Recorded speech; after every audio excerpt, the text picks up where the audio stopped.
नमस्कार मंडळी, ठरलं तर मगचा आजचाच म्हणजे 19 नोव्हेंबरचा फ्रेश एपिसोड आज आपण पाहत आहोत. आजचा एपिसोड अतिशय जबरदस्त आणि थरारक असा दाखवलेला आहे. तुम्ही नक्की संपूर्ण व्हिडिओ पहा. आपण त्यापूर्वी माझी आवडती सिरियल या आपल्या मराठी यूट्यूब चॅनलला प्लीज सबस्क्राईब करा.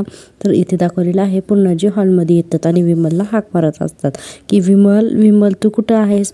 त्यावरती ते मैनावती येते आणि म्हणते तुम्हाला काही हवं आहे का, मी देते ना तुम्हाला रूममध्ये आणून. तर मैनावती म्हणते आहो त्या मगाशीच रूममध्ये गेल्यात. तर पूर्णाजी रूममध्ये जायला निघतात. त्यावर मैनावती त्यांना अडवत म्हणते तुमचा आमच्यावरचा राग गेलेला नाही आहे का अजून, आणि असं म्हणते. तर पूर्णाई काहीच बोलत नाही. तोपर्यंत ती सदाशिवला खुणवते. लगेच सदाशिव येतो आणि म्हणतो पूर्णाई किती वेळा माफी मागू तुमची. अहो होतं ना असं, जुन्या सवयी नाही जात, पण मी प्रयत्न करतोय ना आता हे सगळं सोडायचा. यावर पूर्णाजी म्हणतात बरं ठीक आहे. तर त्यावर लगेच मैनावती म्हणते ठीक आहे, फक्त ठीक आहे असं नका ना म्हणू. फक्त ठीक आहे म्हणलात ना की आम्हाला असं वाटेल की तुम्ही माफ नाही केलं. हां, मी तुम्हाला कॉफी करू का तुमच्यासाठी. तुम्हाला जास्त साखरेची कापी आवडती ना, इतके दिवसात आलंय माझ्या लक्षात, करू का हो. तर लगेच पूर्णाजी म्हणतात नाही नको. तर मैनावती म्हणते ऐका ना, तुम्ही जर का नाही म्हणालात ना कॉफी घ्यायला आणि माझ्या हातची कॉफी जर नाही घेतली ना तर आम्हाला असं वाटेल की तुम्ही आम्हाला माफच केलं नाही. त्यावर पूर्णाजी म्हणतात बरं ठीक आहे. आणि असं म्हणून लगेचच मैनावती म्हणते तुम्ही इथं बसा ना. मैनावती पूर्णाजीला म्हणते तुम्ही इथं बसा ना, मी कॉफी घेऊन येते. आणि त्या अगोदर म्हटलेली असते थोडं तर घ्या ना हो कॉफी, एक घोटभर तर घ्या ना. मग पूर्णाजी हो म्हणलेले असतात. तर हे लगेचच पूर्णाजीला हॉलमध्ये बसवते आणि सदाशिव आणि मैनावती दोघेजण पूर्णाजीला हॉलमध्ये बसवतात आणि मैनावती कॉफी करायला आतमध्ये निघून जाते किचनमध्ये. आता सदाशिवचं लक्ष सगळं मैनावतीकडे असतं. लगे मैनावती भांड्यामध्ये दूध घेते, त्यात साखर घालते, कॉफी घालते, कॉफी उकळते. तोपर्यंत सदाशिव तिला सतत इशारे करत असतो की लवकर ये म्हणून. आणि मैनावती म्हणत असते थांब, आणि हा हॉलमध्ये पेपर वाचण्याचं नाटक करतो. आता मैनावती कॉफी घेऊन येते, पूर्णाजींना देते. लगेच पूर्णाजी म्हणतात की तुम्ही नाही का घेत कॉफी. मैनावती लगेच नाटक करत आलेली असते पूर्णाजी घ्या ना कापी. मग पूर्णाजी घेतात आणि म्हणतात तुम्ही नाही का घेत. त्यावरती लगेच मैना म्हणते अहो आम्ही कशाला, आम्ही नंतर घेऊ ना कापी, एवढं काय. मग सदाशिवसुद्धा लगेच म्हणतो हो नंतर घेतो. आणि आता पूर्णाजी कॉफी प्यायला लागतात. तर मैनावती आणि सदाशिव त्यांच्याकडे बघतच असतात की संपूर्ण कॉफी संपवतात ना म्हणून. कारण मैनावतीने पूर्णाईच्या कॉफीमध्ये गुंगीचं औषध मिसळलेलं असतं, कारण यांचा पुढचा प्लॅन ठरलेला असतो सुभेदारांच्या घरी चोरी करण्याचा. आता मैनावती म्हणते कशी झाली हो कॉफी. तर पूर्णाजी म्हणतात तशी जास्त साखरेची सवय नाही राहिली मला. सायली आणि कल्पना एक दाणासुद्धा साखरेचा खाऊ देत नाहीत. तसं लगेच सदाशिव मान हलवत असतो आणि पूर्णाजी म्हणतात पण छान झाली हां कॉफी. तर मैनावती म्हणते आवडली ना कॉफी, मग संपवायची हां सगळी. आणि हे दोघंजण एकमेकाला इशारे करत असतात. तोपर्यंत पूर्णाजींची सगळी कॉफी पिऊन होत असते. पूर्णाजींची कॉफी पिऊन झाल्यानंतर त्या म्हणतात मी रूममध्येच जाते, विमल आली की लगोलग तिकडेच पाठवा हा. मैनावती म्हणते हां पाठवते ना. आणि पूर्णाजी उभारण्यासाठी उठतात की लगेच त्यांना चक्कर येते. मैनावती लगेच बघते आणि म्हणते सदाशिवला अहो बघा तरी. आता ह्यांचे सगळे इशारे चालू असतात हां. मैनावती लगे म्हणते काय होतंय तुम्हाला पूर्णाई, तुम्हाला चक्कर आल्यासारखं होतं आहे का, तुम्ही चला ना खोलीत तिकडे, मी आराम करा, मी तुम्हाला येते हां सोडायला. आणि पूर्णाजींना ती कसं बसं पकडत असते, पण पूर्णाजींना खूप चक्कर येत असते आणि त्यांना सतत गरगर फिरल्यासारखं होतं. तर मैनावती त्यांचा हात आपल्या मानेवर ठेवते आणि त्यांना सावकाश धरत धरत त्यांच्या रूममध्ये निघून जाते. आता मैनावती पूर्णाजींना त्यांच्या रूममध्ये घेऊन जाते आणि बेडवर झोपवते आणि त्यांना विचारत असते पूर्णाई लागली का हो झोप. आणि टाळ्या वाजवून ती चेक करत असते की त्यांना नक्की झोप लागली का, जागे तर नाहीत ना. तोपर्यंत तिथं सदाशिव येतो आणि म्हणते काय करतेस. त्या म्हणतात अहो झोप लागली का नाही बघायला नको का, म्हणून पुन्हा एकदा पूर्णाजी म्हणते. पण त्या काही उठत नाही. मग आता सदाशिव म्हणतो हे घे. आता त्यांनी आणलेले असतात बॅग भरून काळे कपडे ह्या दोघांसाठी. आता हे दोघंजण काळे कपडे आणि व्हाईट कलरचे हँड ग्लोव्ज घालतात. आणि मैनावती म्हणते उघडा दार. आता सदाशिव दरवाजा उघडतो कपाटाचा. लगे मैनावती म्हणते अगं बाई उघडच होतं की दार, अहो जरा जोर लावा जावं ना, उघडा आता आतला कप्पासुद्धा. तर लॉकर तर लॉक असतं, त्याची चावी नसते. सदाशिव म्हणतो अगं हे कुलूप आहे याला. तर मैनावती लगेचच घरामध्ये शोधाशोध करायला सुरुवात करते की लॉकरची चावी कुठं असेल म्हणून. आणि आता पूर्णाजींच्या उशाला एका टिपाईवरती तिला ती चावी सापडते. आता ती चावी ती मैनावती सदाशिवकडे देते. हा भयानक अतिशय थरारक सीन दाखवलेला आहे, खूपच मस्त. आता इथे सदाशिव आणि मैनावती हे तर चोरी करायला लागलेले असतात. लगेचच मैनावती सदाशिवच्या हातात चावी देते. आता ते मेन लॉकर उघडतात आणि त्याच्यातील सगळे दागिने पैसे जे आहेत तर एका काठोड्यामध्ये बांधून घेत असतात. तोपर्यंत इकडे बाहेर अर्जुन आणि सायलीची गाडी येते आणि अर्जुन गाडीतून उतरतो. तोपर्यंत अस्मिता आणि त्याची आई जी आहे कल्पना नाहीत तर त्या दिसतात. आणि अर्जुन म्हणतो अरे मम्मा अस्मिताई तुम्ही आलात, पण मला वाटलं तुम्ही आरामात याल. पण कल्पनाताई म्हणतात अरे तिच्या सासूबाई सांगत होत्या पण आरामात जा मग, पण आम्हीच लगे आलो की हो. अरे डॅड, अस्मिता म्हणते डॅड नाही फॅक्टरी जायचं होतं ना म्हणून आम्ही सगळे एकत्रच आलो. त्यावेळेस कल्पनाताई म्हणतात बरं सायली मधुभाऊ कसे आहेत गं. तर सायली अर्जुनकडे बघते आणि अर्जुन म्हणतो मधुभाऊ ठीक आहेत, आता चैतन्य आहे तिथे आणि कुसुमताईसुद्धा मुंबईतून लवकरच येत आहेत. त्यावर लगेच कल्पनाताई म्हणतात मधुभाऊंच्या जीवावरचं संकट गेलं हे एक बरंच झालं हं.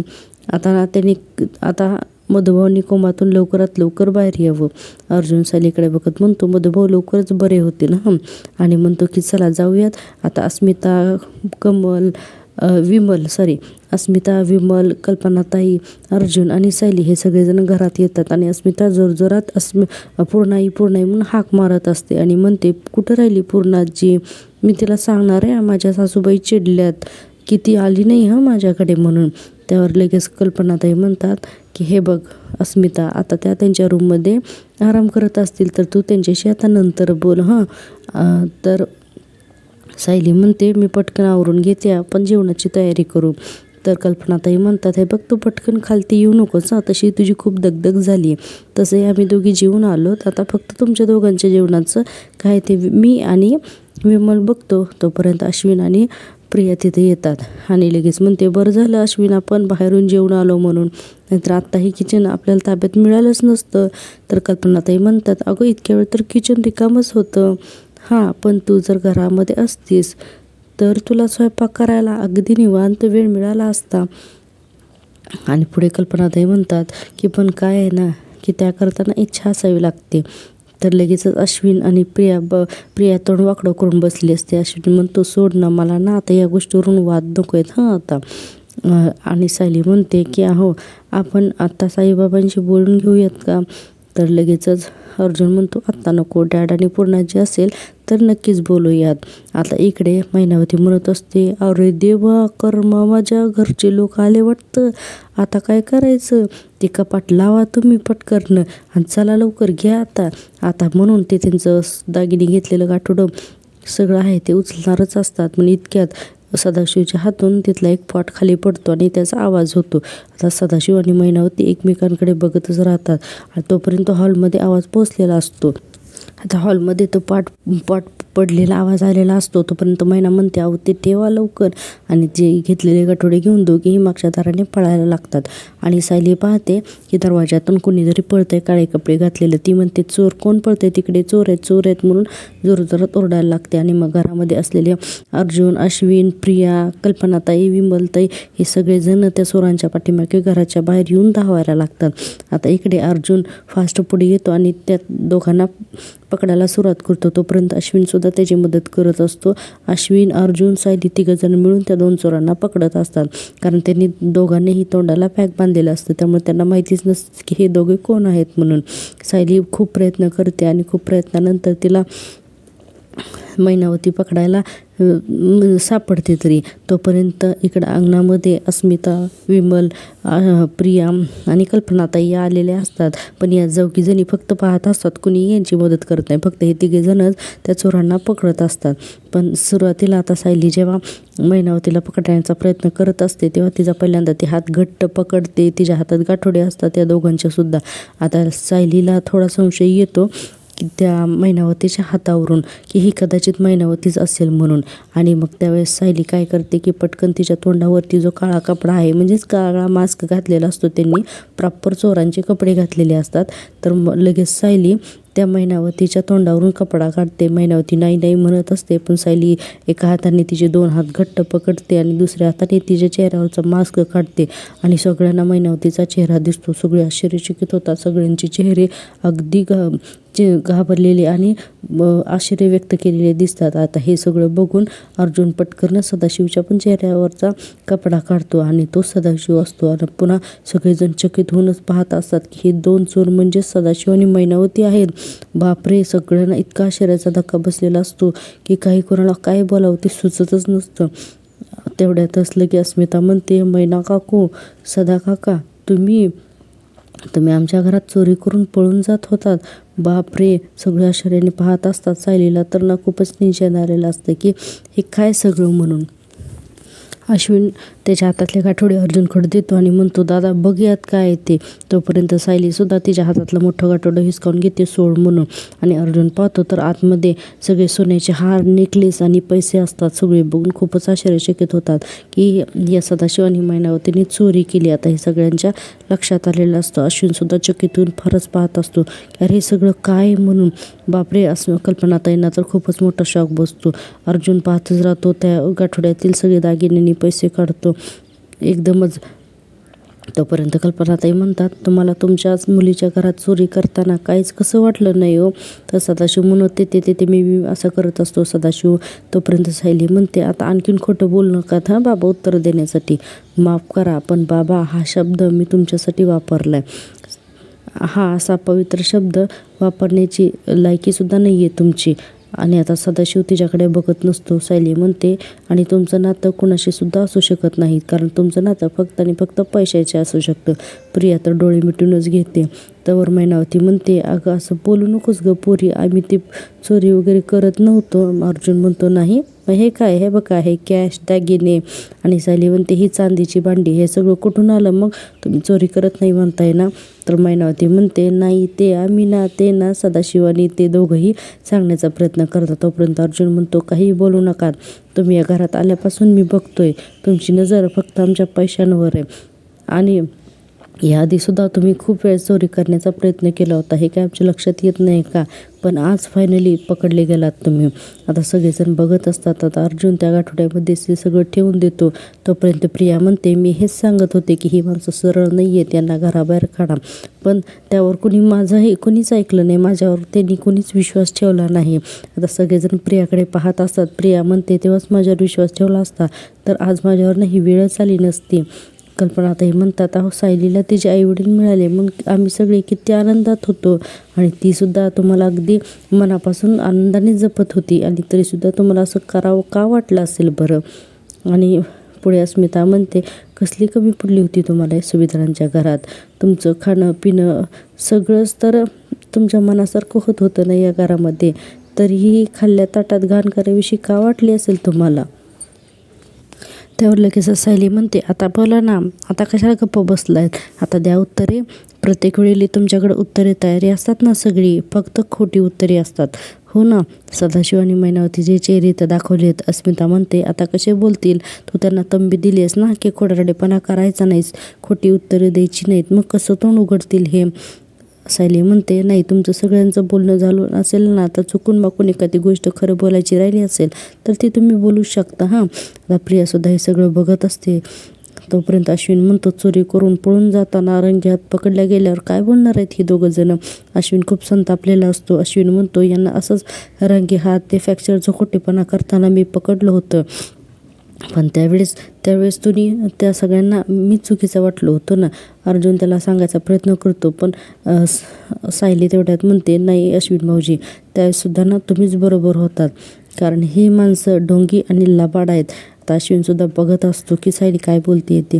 तोपर्यंत सायली म्हणते की अहो यांचं नातं फक्त आणि फक्त पैशाचे असू शकतं. हे कोणाचं यांचं नातं माणसांची नाही, फक्त पैशाचे असू शकतो आणि स्वार्थासाठी ही कुठल्याही थराला जाऊ शकतात.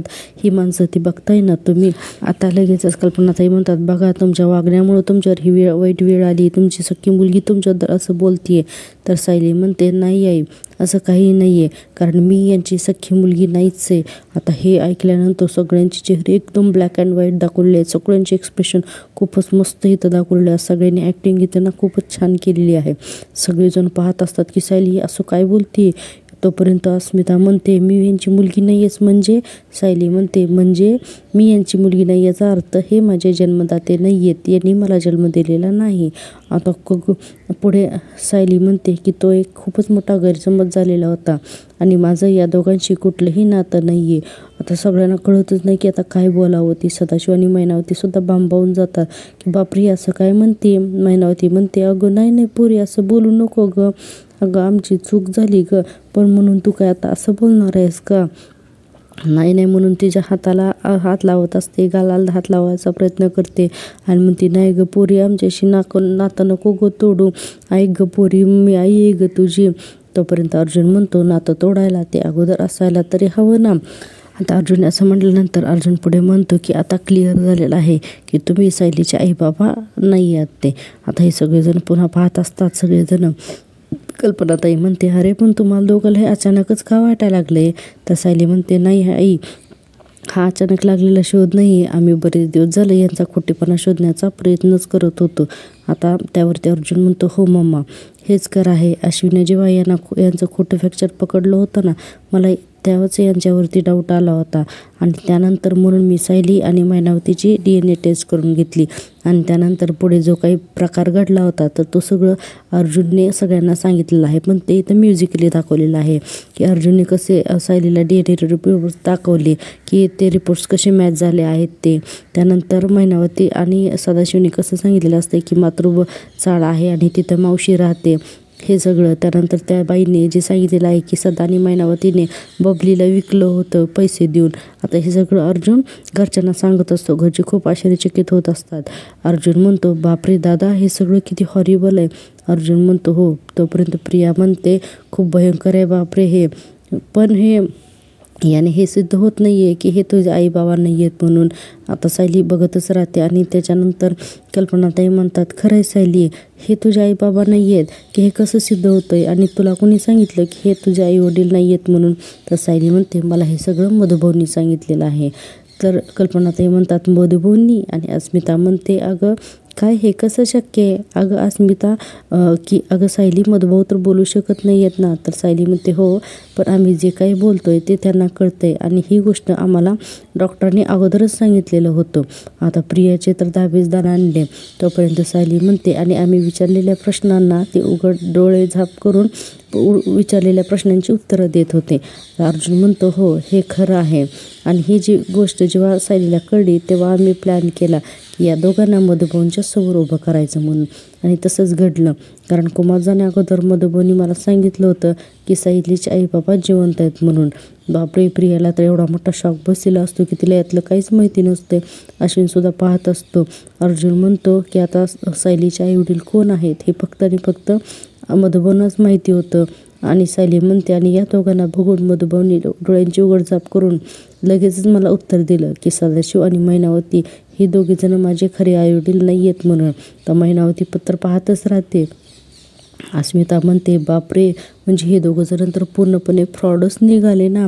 तर सदाशिव म्हणतो, नाही नाही, आम्हाला तर कुठं माहिती होतं हे, आम्हाला पण आत्तापर्यंत वाटत होतं की हीच आमची बबली आहे. मग सायली म्हणते, हो का, तरीही मग तुम्ही माझ्याशी असं वागलं, ज्यांनी तुम्हाला घरात थारा दिला, ज्यांनी तुमची घरात काळजी घेतली, त्यांच्याशी तुम्ही असं वागला. आणि असे असतात का हो आई बाबा. अहो, आपल्या जन्मा अगोदर आपली नाळ जोडलेली असते ना, ते आई बाबा असतात, असे तुमच्यासारखे नसतात. आपल्या लेकराला जर का काही खर्चटलं ना, तर अगोदर लेकरांची पोटं भरली तर त्यात समाधान मानणारे आई बाबा असतात. लेकराला खर्चटलं ना तर त्याचं दुःख होणारे, त्याची वेदना लागणारे हे आई बाबा असतात. असे आई बाबा नसतात हो. आणि हे म्हणून नंतर सायली म्हणते, तुम्ही जिला मुलगी मानत होतात तिलाच वेदना द्यायला निघालात तुम्ही. तिलाच त्रास दिला तुम्ही. आता प्रिया अक्षरशः दात खाऊन बघत असते त्या दोघांकडं. सायली पुढे म्हणते, मी तर देवाचे आभार मानते की मी तुमच्या पोटी जन्म घेतला नाही ते, कारण आई वडील या शब्दाला तुम्ही दोघंसुद्धा ना कलंक आहात, कलंक. तर अश्विन सुद्धा अतिशय रागाने बघत असतो या दोघांकडे. तोपर्यंत सदाशिव म्हणतो, पण आम्हाला काय माहिती आहे, जावई बापूंनी सांगितलं आम्हाला की तू आमची बबली आहेस म्हणून. हेच आले आमच्या घरी आणि फोटो दाखवला आणि म्हणाले की हीच बबली आहे म्हणून आम्ही इथं आलो आणि हे आम्हाला इथं घेऊन आलो. आम्ही काय मनाने आलो आहोत का? तोपर्यंत मैनावती म्हणते, हो असंच झालं होतं. तर अर्जुन म्हणतो, ती माझ्या आयुष्यातली सगळ्यात मोठी चूक होती. मी वकील असलो तरीसुद्धा मी एक माणूस आहे, शेवटी मी एक नवरा आहे, असं तो सायलीकडे बघून म्हणतो. आपल्या बायकोवरती खूप प्रेम करणारा मी एक नवरा आहे, जो तिच्या डोळ्यामध्ये कधीसुद्धा अश्रू बघू शकत नाही. मला सायलीच्या आईबाबांना शोधण्याची एवढी घाई झाली होती की त्या घाईमध्ये की त्या माझ्या डोळ्यांसमोर जे काही दिसत होतं त्याला मी खरं मानत गेलो. ते काय आहे काय नाही मी अजिबात पाहिलंच नाही, माझं चुकलं. तोपर्यंत सायली म्हणते, पण आता यांनी ती चूक सुधारली आहे आणि मी पण सुधारणार आहे. आता ही ती चूक यापुढे माझ्या घरामध्ये तुम्हाला अजिबात थारा नाही, असं सायली ठणकावून सांगत असते आणि म्हणते की आत्ताच्या आत्ता ना इथून निघायचं. सदाशिव आणि मैनावतीला ते सांगत असते. तोपर्यंत मैनावती म्हणते, सायली अगं असं नको करू ग, अगं असं अंतर देऊ नकोस ग आम्हाला, अहो सांगा नाव तुम्ही तरी हिला. सायली असं नको ग करू नको ग, हे बघ यांची शपथ घेऊन मी सांगते की मी यापुढे नाही असं अजिबात चुकीचं वागणार नाही, पण आम्हाला घराबाहेर काढू नको ग, आम्हाला घराबाहेर काढू नको म्हणून गायवाया करत असते, हात जोडते, एकदम गोंधळ करायला लागते. अर्जुनराव तुम्ही तर ऐका हो. तोपर्यंत लगेचच कल्पनाताई म्हणतात, तुम्हाला बाहेर काढू नका. नाही म्हणजे एवढं सगळं कळल्यानंतर तुम्ही कुठल्या नात्याने इथं राहणार आहात? निर्लज्जपणाचा कळस आहे नुसता तुम्ही लोक म्हणजे. अर्जुन म्हणतो की आणि नशीब समजा की आम्ही तुम्हाला पोलिसात देत नाही, असं तो सदाशिवच्या मानगुटीला धरून बोलत असतो. सायली म्हणते, यांना फरफटतच बाहेर काढायला हवं, हे घ्या अश्विन भाऊजी, हे गाठोडे. असं म्हणून सायली मैनावतीचा आणि अर्जुन सदाशिवचा हात पकडतात आणि दोघांना सुद्धा घराच्या बाहेर म्हणजे एकदमच मेन गेटच्या बाहेर एकदमच खाली असं ढकलून देतात, म्हणजे लुटून देतात. आणि सदाशिव आणि मैनावती बाहेर जाऊन उभे राहतात. आणि सायली आता इथं म्हणते की यापुढे जर का माझ्या घराकडे वाकडी नजर जर का करून बघितलीत ना, तर याद राखा गाठ माझ्याशी आहे, असं म्हणून सायली त्यांना चांगलीच ताकीद देते. घरातील सगळ्यांचे चेहरे दाखवलेले आहेत आणि सायली आता तो मास्क जो आहे तो त्यांच्या अंगावरती फेकून देते आणि म्हणते की चला निघा इथून. आणि आता तिथं सदाशिव आणि मैनावती निघून जातात. सदाशिव म्हणत असतो, मी तुला सांगत होतो एवढी मोठी चोरी करायला नको. मैनावती, हा आणि जसं काय मला माहिती होतं काय हे आपली पोरगी नाही आहे म्हणून. सदाशिव म्हणतो, अगं ही चोरी केली नसती तर मस्तपैकी राहता आलं असतं नाही तर. मैनावती म्हणते, मी काय एकटीने ठरवलं आहे का, हे सगळं तुम्ही पण होताच नाही ह्याच्यात. चला आता, मला माहितीच होतं सदाशिव आणि मैनावतीचं गटोडं इथून रिकामच जाणार आहे. तर कल्पनाताई म्हणतात, आता यापुढे या लोकांचा ना आठवणसुद्धा नको आहे. आणि एक बरं झालं की हे सगळं लोकांचा तमाशा बघायला पूर्णाई बाहेर नाहीत आल्या ते. त्यावर सायली आणि अर्जुन त्यांच्याही डोक्यात काही गोष्टी क्लिक होतात आणि सायली म्हणते, एवढ्या गोष्टी झाल्या पण पूर्णाजी बाहेर कशा आल्या नाहीत, एवढा आरडाओरडा झाला तरी. त्यावर अस्मिता म्हणते, पूर्णाजीला काही झालं तर नसेल ना. आणि इथेच हा भाग संपतो. आता पूर्णाजीच्या रूममध्ये अर्जुन जातो आणि पूर्णाजी म्हणून त्यांना उठवत असतो, पण पूर्णाजी उठवत नाहीत. सगळेजण गोळा होतात, त्यांचे हातपाय तळपाय चोळले जातात, पाणी फिरवलं जातं, तरी त्या उठत नाहीत. इकडं सायली म्हणते, ते लोखंडी चोरी करायला आले होते, आपल्याला फसवले आणि म्हणतात की मुलीकडे राहायला गेलतो, हे तर कशावरून खरं आहे. तर अर्जुन म्हणतो, तेही खोटंच आहे, ते 2 दिवस त्यांच्या मुलीकडे राहायला नव्हते गेले, तर ते पोलीस कस्टडीमध्ये होते. आता हे सगळं ऐकून सायलीला शॉकच होतो. तर असा आहे पुढचा प्रोमो. तर आवडलं ना तुम्हाला माझ्या आवाजात रिव्ह्यू ऐकायला, तर प्लीज चॅनलला लाईक, शेअर आणि सबस्क्राईब करा. भेटूया उद्याच्या भागात. तोपर्यंत बाय.